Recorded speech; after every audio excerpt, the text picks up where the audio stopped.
তখন দেখবেন যে আপনাদের মুরগির বাচ্চাগুলো মারা যাইতেছে। এই তিনটা বিষয় যদি আপনারা মেনে চলেন ইনশাআল্লাহ তখন দেখবেন যে আপনাদের মুরগির বাচ্চাগুলো মারা যাবে না। আসসালামু আলাইকুম ওয়া রাহমাতুল্লাহ। আজকের ভিডিওতে আমি আলোচনা করব মুরগির বাচ্চা কেন মারা যায়। তো আপনারা যদি এই ভিডিওটি সম্পূর্ণ দেখেন ইনশাআল্লাহ মুরগির বাচ্চা যে কেন মারা যায় এটা বিস্তারিতভাবে আপনারা জানতে পারবেন। তো আশা করি আজকের ভিডিওটি আপনাদের অনেক উপকারে আসবে।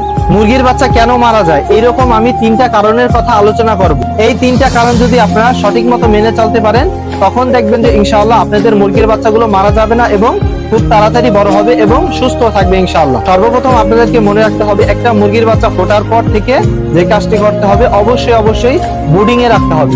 এখন আপনাদের প্রশ্ন থাকতে পারে ব্রুডিং জিনিসটা কি? ব্রুডিং হলো আমরা যে মুরগির বাচ্চাগুলোকে লাইট দিয়ে তাপ দিই এটাকে বলে ব্রুডিং।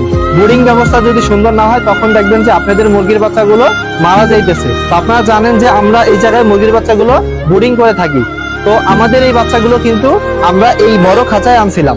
তো কি হয়েছিল আমাদের বাচ্চাগুলো কিন্তু এই ছোট খাঁচা থেকে যখন বড় খাঁচায় শিফট করছিলাম আমাদের বাচ্চাগুলোর শরীরে ঠান্ডা লেগে গেছিল, যার কারণে আমাদের